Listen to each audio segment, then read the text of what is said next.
Ya, tapi yang penting kan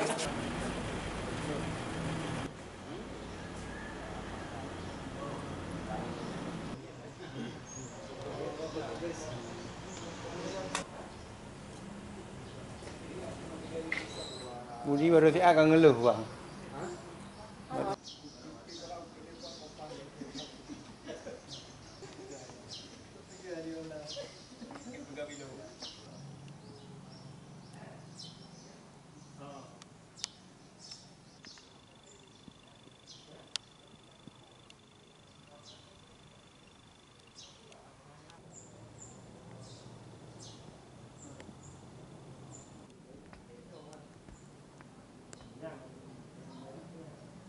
Ya, saat ini merata di seluruh Aceh.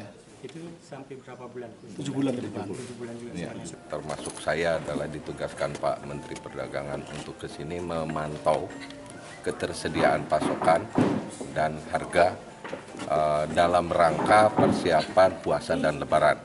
Bahkan kita rencanakan sampai Idul Adha September. Jadi kita akan monitor terus dan alhamdulillah untuk Aceh terutama untuk persediaan beras sudah dinyatakan kita sudah siap sampai 6-7 bulan mendatang.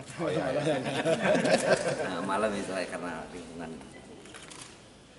Ini hasil Banyak sama di sini.